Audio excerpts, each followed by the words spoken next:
देखिए बच्चों, आज हम बात करेंगे मानव नेत्र की। क्या होता है मानव नेत्र और मानव नेत्र की बनावट जो होती है कैसी होती है, उसके हम कितने पार्ट्स कर सकते हैं या कितने भागों में उसे हम डिवाइड कर सकते हैं, कौन कौन से भाग मानव नेत्र के होते हैं, उनको हम आज बारीकी से देखेंगे। देखिए, पहला भाग हमारा होता है भौं।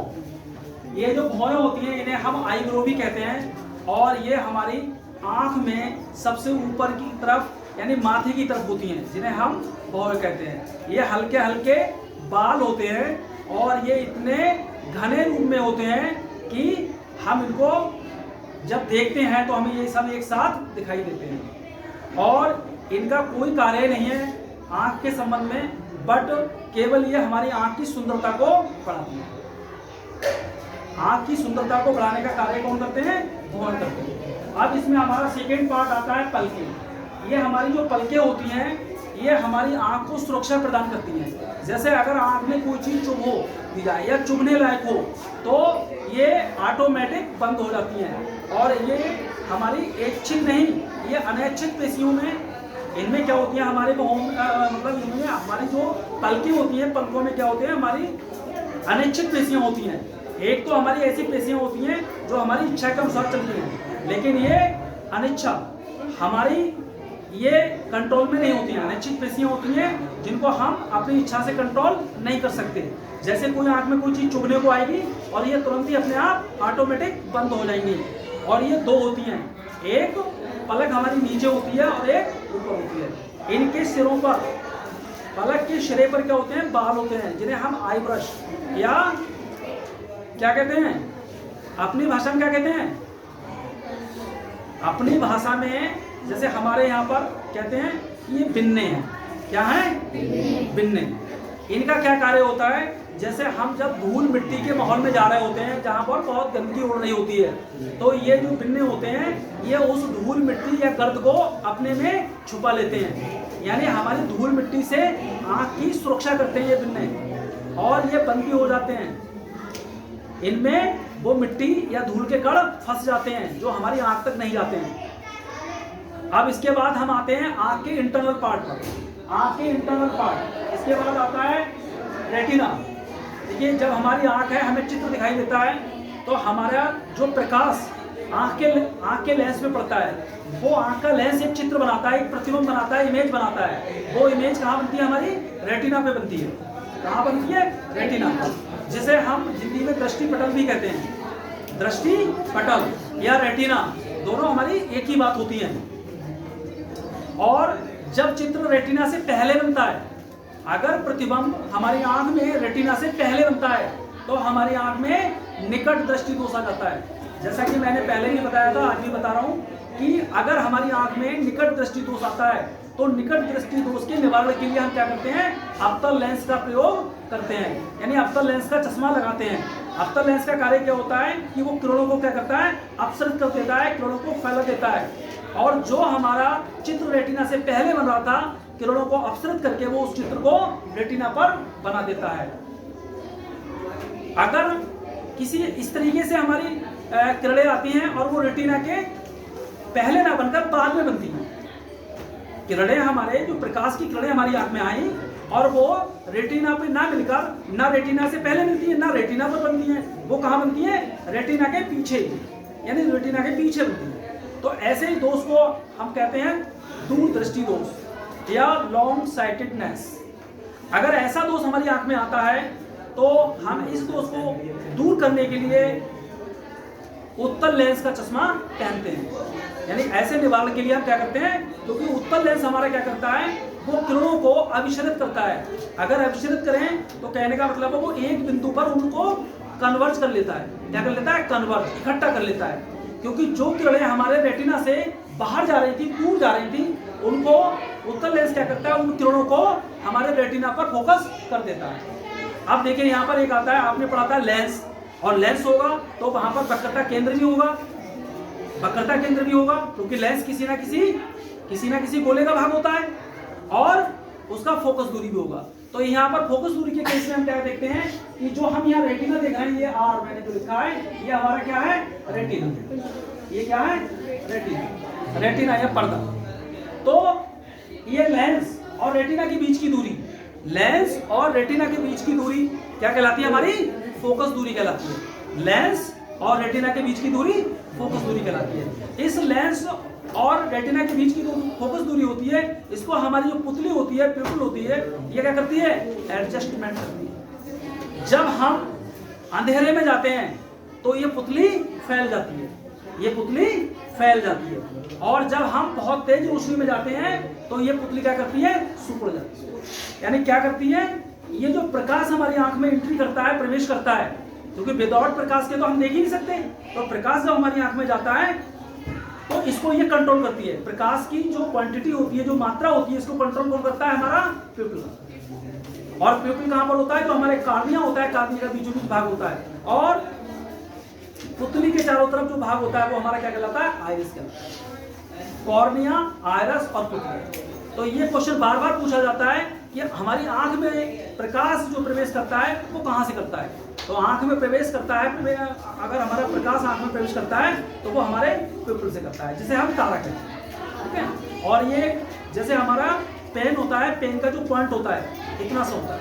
ठीक है। जब हमारा लेंस डाला जाता है तो लेंस का मतलब क्या होता है? ये जो पिupil होता है, इसी पर हमारे एक सफेद रंग की झिल्ली आ जाती है, सफेद रंग की झिल्ली आ जाती है कभी कभी। तो इसको हम कहते हैं मोतियाबिंद या कैटरेक्ट। अगर कैटरेक्ट या मोतियाबिंद हमारी आंख में काफी लंबे समय तक बना रहता है तो हमारी आंख की जो ग्लैंड्स होती हैं, सैलिवरी ग्लैंड्स होती हैं, वो कमजोर हो जाती हैं। वो इतनी ग्लैंड्स कमजोर हो जाती हैं कि आंख हमारा काम करना बंद कर देता है, और इस स्थिति में पहुंचने के बाद कोई इलाज संभव नहीं होता है। अगर मोतियाबिंद इंटरचेंज हो जाता है ग्लूकोमा में, क्या होता है? ग्लूकोमा, जिसे हम कहते हैं काला मोतिया। आपने देखा होगा कि उन्होंने कहा इनकी आंख में काला मोतिया हो गया है। तो काला मोतिया एक दिन में नहीं बनता है, सबसे पहले हमारी आंख में क्या बनता है? मोतिया बनता है, मोतियाबिंद बनता है, कैटरेक्ट होता है। और कैटरेक्ट को हम पालते रहते हैं। तो क्या होता है? क्योंकि जब मोतियाबिंद हमारी आंख में आता है तो सफेद झिल्ली हमारे तारे पे आ जाती है और हमें बहुत ताकत लगानी पड़ती है, हमारी ग्लैंड्स पे बहुत जोर पड़ता है किसी वस्तु को देखने के लिए। और जब हम ऐसे बहुत समय तक रखते रहते हैं तो हमारी जो सैलिवरी ग्लैंड्स होती हैं वो कमजोर हो जाती हैं और कभी कभी वो डैमेज हो जाती हैं पूरी तरीके से। इस स्थिति में क्या होता है? इलाज संभव नहीं होता है। अगर काला मोतिया स्टार्टिंग है तो डॉक्टर उसका ऑपरेशन करके उसे ठीक कर सकता है, लेकिन फिर भी एक जटिल ऑपरेशन होता है। इसके बाद हम आते हैं, देखिए लेंस। आंख में जो हमारा लेंस होता है, तो परमात्मा ने जो हमारी आंख में लेंस दिया है वो लेंस कौन सा होता है? हमारी आंख में वो है उत्तल लेंस होता है, जिसे जनरली हम उत्तल लेंस भी कहते हैं। उत्तल लेंस बोले तो इसका मतलब होता है convex lens, convex lens English में। और कॉन्वेक्स लेंस का काम क्या होता है कि वो हमारी जो रेज आती हैं, जो प्रकाश की किरणें आती हैं, उनको क्या करता है? एक बिंदु पर इकट्ठा करता है। और वो बिंदु जहां पर ये किरणें इकट्ठी होती हैं, एकत्र होती हैं, वो बिंदु लेंस का क्या कहलाता है? फोकस कहलाता है। देखिए लेंस के ध्रुव या प्रकाशिक केंद्र और फोकस तक के बीच की दूरी को हम क्या कहते हैं? फोकस दूरी कहते हैं। ये भी मैंने बताया था पिछले क्लासेस में आपके लिए कि जो लेंस का फोकस होता है या फोकस दूरी होती है, इसका वक्रता केंद्र और वक्रता केंद्र की जो दूरी होती है प्रकाशिक केंद्र की, उसे हम कहते हैं वक्रता त्रिज्या। इसके बीच में एक संबंध होता है जो F बराबर क्या होता है? R/2। F बराबर R/2। देखिए ये F बराबर R/2। ये फोकस दूरी और वक्रता त्रिज्या में संबंध होता है। ये पिछले क्लासेस में हम ये जान चुके हैं। अब लेंस जनरली हम क्या कहते हैं? इसे उत्तल लेंस कहते हैं। अब इसके बाद आते हैं हम द्रव। ये काचाभ द्रव हमारी आंख में जो होता है, ये देखिए इसे हम विट्रोस क्या कहते हैं?